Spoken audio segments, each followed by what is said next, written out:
Bonjour et bienvenue sur DigiSchool, je suis Claire Besset, votre enseignante en anglais et aujourd'hui nous allons réviser la partie 5 du TOEIC ensemble avec la différence entre sail et sail.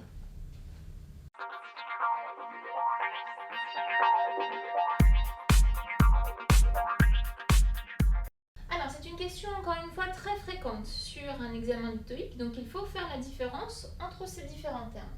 Alors la prononciation peut porter à confusion, comme on l'a vu, par contre ils n'ont pas le même sens. On va avoir effectivement dans un premier temps sail avec un A qui veut dire la vente, d'accord? Donc qui viendra du verbe to sell avec S-E-2-L, vendre, sail, la vente. Je vais avoir le terme assez similaire avec un S à la fois, donc A et S, qui veut dire les ventes ou bien les soldes aussi. Quand vous passez dans une rue ou dans un magasin en Angleterre, aux États-Unis, que vous voyez le mot sales, cela va indiquer la période des soldes. Ensuite, nous allons avoir les deux termes sail, donc cette fois avec AI, sans S et avec un S, qui vont nous rapporter au terme maritime, donc de la voile, donc la voile d'un bateau par exemple, les voiles d'un bateau. Donc ici, ce sera l'infinitif du verbe naviguer également. Et ici, ce sera le verbe naviguer, donc il navigue, à la troisième personne du singulier. Alors, voyons voir un exemple.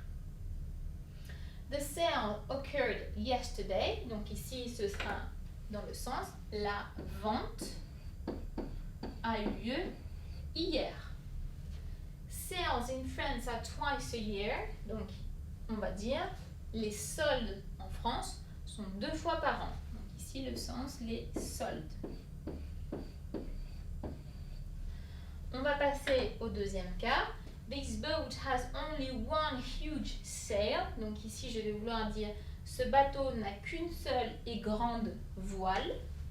Donc je fais bien attention à l'orthographe, effectivement, AI.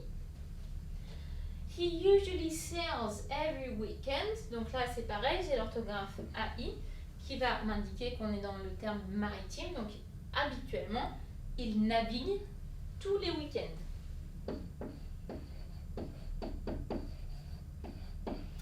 On fera simplement attention à ce petit mot ici, snails, avec un N qui veut dire l'escargot.